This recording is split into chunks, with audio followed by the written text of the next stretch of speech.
the line in what Robert just read when he quoted Master as saying the path to knowing God should proceed in this way, to always be actively calm and calmly active.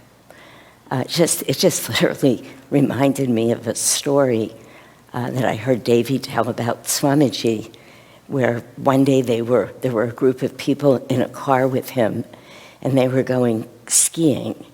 Obviously, this was a lot of years ago. And Swamiji was driving himself, and it was snowing, and they were on Route 80 headed towards Tahoe. And the road was icy, and they hit a slid. They went into a slid, and the car just started turning and turning. And Davy said the woman who was in the back next to her just freaked out and started screaming, like, "Swami, Swami," just kept saying that. And the car was spinning. And finally, it hit a Greyhound bus, which is how it stopped. And when the car came to a complete stop, Swamiji turned around and he said, "What?" That is the definition of calmly active and actively calm. He was that definition, actually. He lived that, of course. And there's such a perfect convergence of events and activities this week, because with this reading at the center of it, activity versus inner communion. And of course, it's no secret. We've been hearing it for a long time. We know it. It's really not activity versus inner communion. It's activity with inner communion. So they're not opposed to each other. In fact, the Bhagavad Gita tells us, Krishna says it in many ways, but in one reading in particular, that you will never get to God just by being perfectly inactive. It's impossible. So we need to be active. And the question is, and the answer is, of course, in our reading, how can we do that, use that activity to get closer to God? I thought Chris's reading, which was so perfect, I thought, should I just ask him for that Whispers book and read it again, because it is the talk today that was beautiful, and I appreciate your inspiration to read that. But this week started some days ago with my writing a letter and mailing out, at least to many of you, most of you, if not all of you, a letter saying that the Sangha, that means the whole temple, the whole community, really needs everyone's help right now. We need everyone to consider how they can come here and serve. And we sent out this letter with a Google Doc, and there's links for those of you who haven't responded yet. You just click on that little link, and it takes you to a place where you can decide how you'd like to serve. Now, it could look like we at the Sangha, the staff, are asking for something, but and the Sangha does need some help right now. You know, it's a very, very particular time in this world. We've never quite been here before. And I've said this part before, but I want to add to it.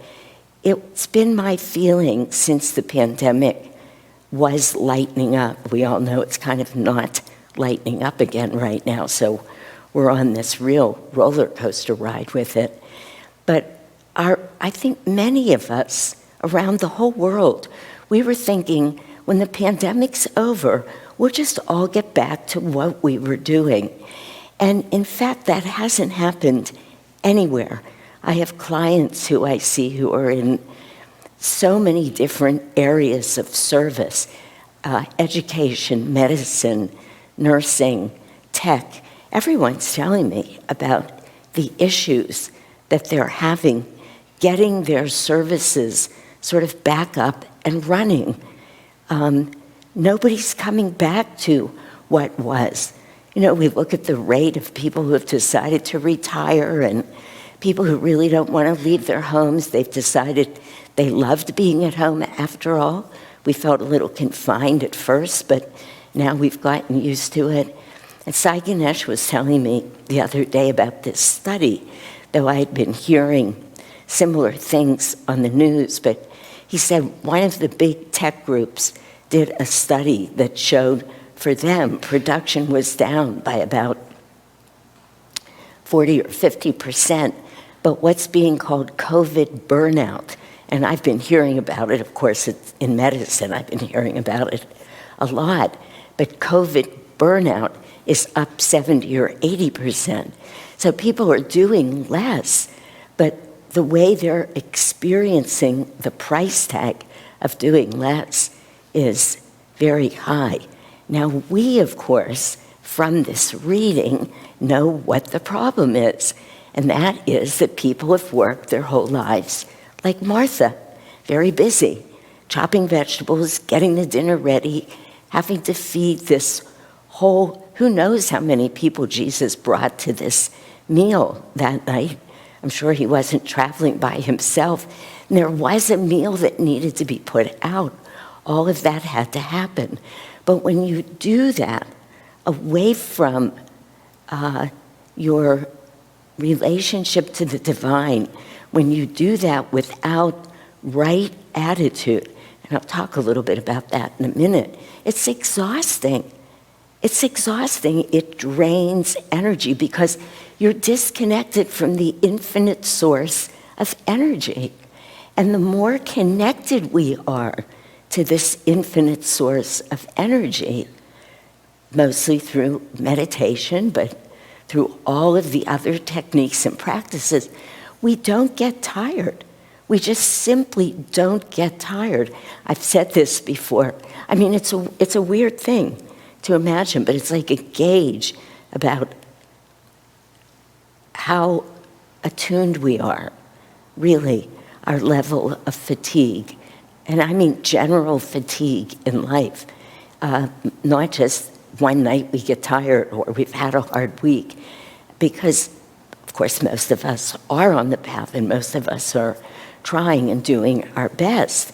But we've heard of these great saints who never sleep. They never sleep. And they're here to tell us everything I am, you are too.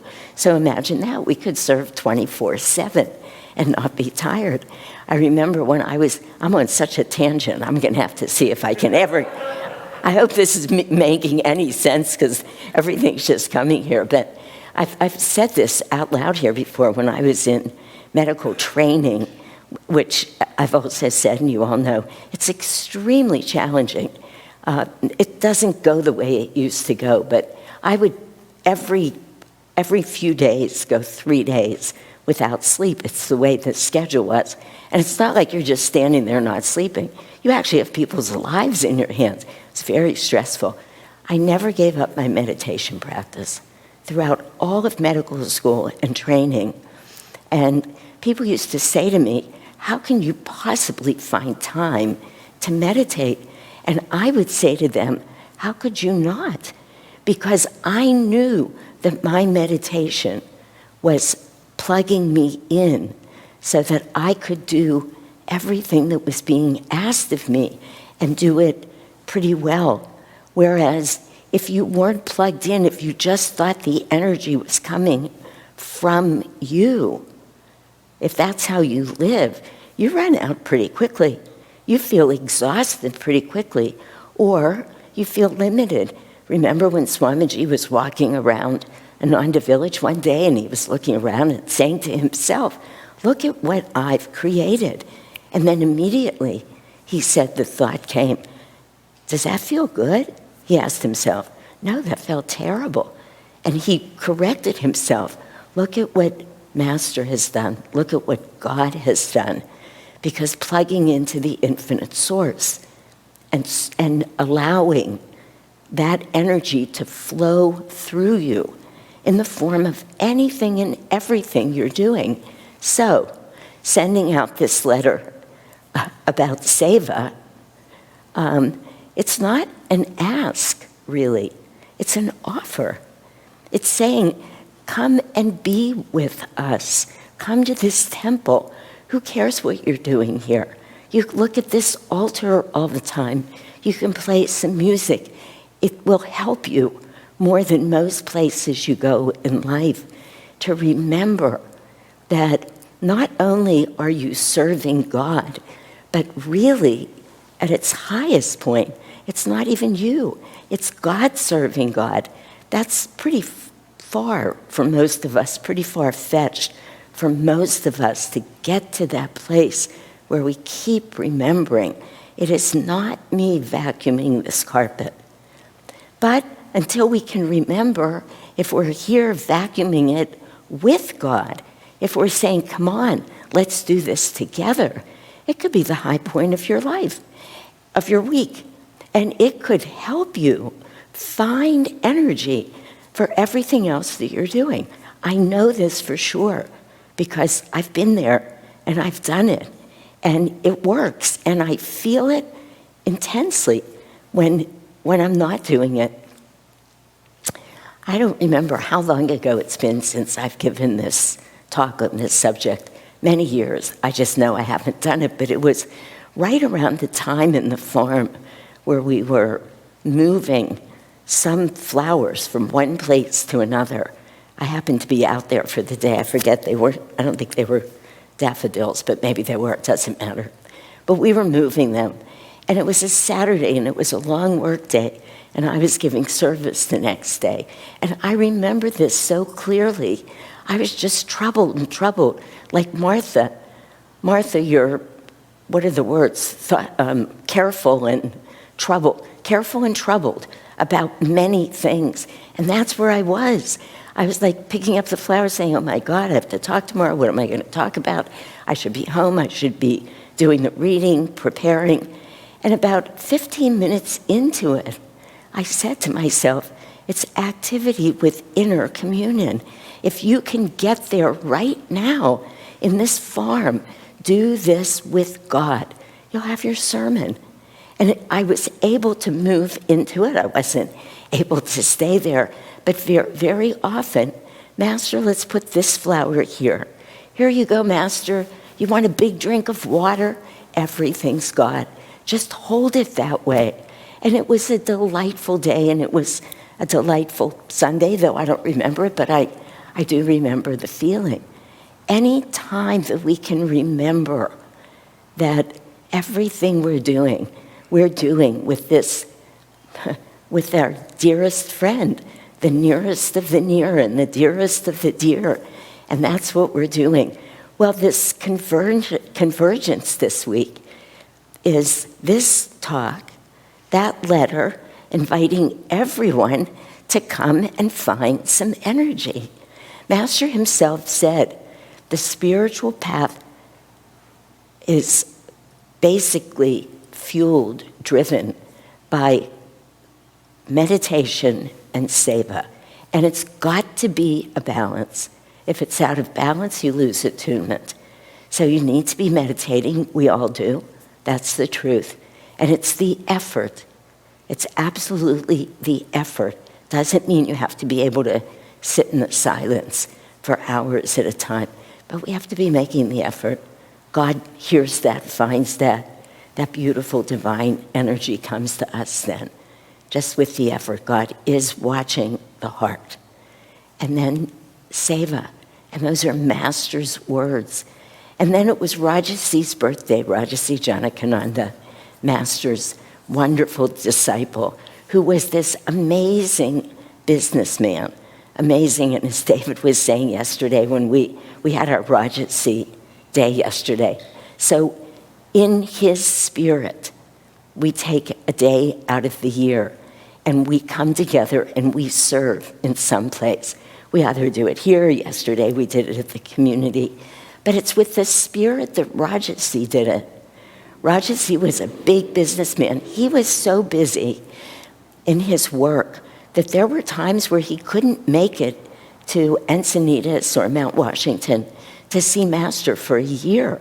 I was rereading some of the letters that Master was writing to I miss you. You've been saying you're coming and saying, but you don't come. And Now it's almost a year. Come for Christmas. You must be here for Christmas. The next letter was, okay, next Christmas.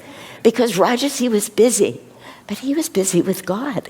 And he was serving God. And David was saying yesterday, and all the while he's trying to do it, he had a wife who was furious with him and nagging him about it. Now, we all know how hard that could be. She was not helping at all. In fact, quite the opposite. She was really pretty clear that Master had stolen her husband from her. And she was angry about it much of his life. But the point is, everything in that man's life he did with God and for God. Master said to him one day, I forget what they were talking about, don't you forget who did all of this for you, whether it was his time in Samadhi or the millions and millions of dollars that he made, eventually, which just all got channeled into SRF. What a beautiful disciple. He looked up at him and he said, I won't, Master. I know it was you. Just like a little boy. He was this big, important man.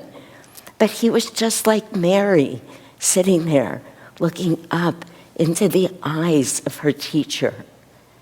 Really, just doing that thing which is needful and will never leave us.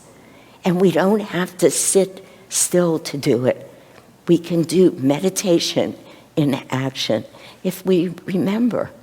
And then it's Swamiji's birthday on Thursday night. Swamiji was our perfect example of somebody who came to serve. That is what he did. Master told him, though, your life will be a balance of great activity and meditation. It wasn't great. It was said better than that. I'm sorry, the words are leaving me. But intense activity and meditation. Swamiji said, but I don't want to be intensely active. And Master just said, basically, this is your karma. You will be. And what did Swamiji do with that? We'll hear more about it, sing more about it, talk more about it on Thursday night. There's a beautiful program planned for this. But everything Swamiji did, everything, every song that came through him, every word for every book that came through him, every community, clothing, photography, flowers, the way he built Crystal Hermitage, everything he did knowing that Master was working through him. And he did it joyfully for God. And he was unattached to it. It's so remarkable to me. Just this morning, the thought came, many of us, if we knew that we were moving to live somewhere else, we would take certain special things. We would move things, pictures or little Murtis or something. No, Swamiji just moved from America to Italy to India. No attachment, just moving on, like everything he did was done in the name of God and there for God. Such beautiful energy, an example for us. So all of this this week, saying, look at what can happen. And we have so much here that is precisely like this story. We know Martha and Mary are they're parts of us, both of them. We have both of them in us. Mary represents that part of us that is on this path wanting to experience that state of cosmic consciousness, that state of oneness with the divine. And then we're often Martha, just out in the kitchen chopping vegetables and forgetting what we're doing here, whatever form the chopping vegetables take. But there they were. These were people who were very good friends of Jesus Christ. He used to go there all the time. He visited the three of them, Martha, Mary, and Lazarus. He was such a good friend with Lazarus that he brought him back from the dead after 4 days. That's a pretty good friend. He cared about these people. He was always with them, or often with them. And their home was like a temple because of that. Paramhansa Yogananda said, not one person crossed his path whose karma it wasn't to do that. There was never, it wasn't just happenstance. If you met Yogananda, it's because you have that great good karma to do that. That's who we are. We don't think of it that way. They had their home. We have Ananda. That's our home. They had Jesus. We have Master. We had Swamiji. We are being called. We came in to be disciples of these great, great gurus, teachers. And our guru did not come in to live a life of leisure. He came to share a whole new teaching with the West. He was busy. That's a big job. And we are that busy as well, because we are here having passed by him, no accident. So we have a life of intense activity. That's what we do. And deep meditation. That's also what we do. And we have that great good karma. I heard a story, somebody said once that there was a story, or I don't know whether it was actually told, like by Vivekananda maybe, or it's just an image, that Ramakrishna was up in some high astral world, and he turns around, he looks at his disciples, he says, I'm going down, who's coming with me? And of course we all know Vivekananda, of course at least, raised his hand, probably many others. And it's funny, told like that, but it's the truth. Yogananda was there, and he said, I'm going in, who's coming with me? And Swamiji was there and exuberantly raised his proverbial hand. And so did we. We are all connected. So yes, we will be active. That's what we're here for. We will manifest like Swamiji did, but we will also meditate. And more important than anything, we will have right attitude. Now that's a big term. I've said this before. When Master talked about right attitude to his disciples, this is a quote from the discipleship notes that Swamiji took. He said, right attitude is so important on the path. I'm not just leaving it here in my talks. I'm going to make it a whole separate course. And when I looked further into that to teach about it, I found that place in Raja Yoga where Swamiji explains how right attitude is everything to get us onto the path and in our spirit, our astral spine. Right attitude is what allows energy to flow, kundalini to be released. I don't want to talk about it in that way right now. That'll come up again in this wonderful course we're starting called A Deeper Dive into the Essentials. You'll hear about it. And many weeks will be spent first on right attitude, because that's where it all begins, and in essence, it's where it all ends. Master said it would not be a mistake to say the right attitude is the most important thing on the spiritual path. That you can have right attitude, never study meditation, never study yoga, never do any of that, and you could find God in this life. But if you don't have right attitude, you could spend, this is Master speaking, not me, you could spend your life studying, practicing, and you will not have a divine experience. You may get some good karma. It's like we talk about every week in the festival, lower altars of good works. So if you're out there working, even if it's with ego, but it's good work, you'll get some good karma, but you won't find God. And we're here to find God. To find God, we have to remember who's doing it and what we're doing it for. We have to get our ego more and more out of the way. Sister Gyanamata, who's just trying to prepare for this talk, gave me the opportunity to open the book God Alone again. I love that book. I don't know how many times I've read it, What a great, great soul she was. But she said, it's fair to say that it is none of the physical activity that you're given to do.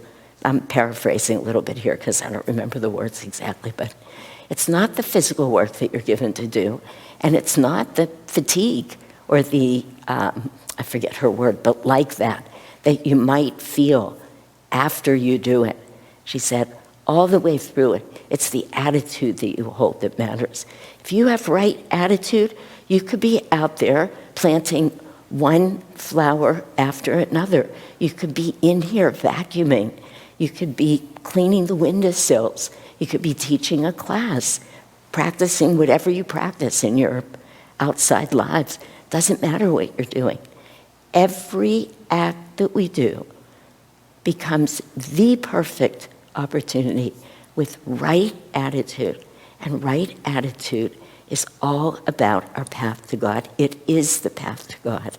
It's not just a good attitude, like having a good attitude. Okay, I'm going to work and I'm going to love it. That's good. We all love to work alongside of people like that. No, it's holding it up in the light of the divine and understanding that every effort we spend gives more, what is the word? Life in the end, till our gladness in life's ever new. Every effort. It's all about moving towards God, and it's a joyful journey. There's nobody else we'd rather do it with. If we remember, we have a great playmate, we have a good workmate, we have a good friend to bounce problems off of, and we're just moving closer and closer to our own true divinity as we do that. God bless you all.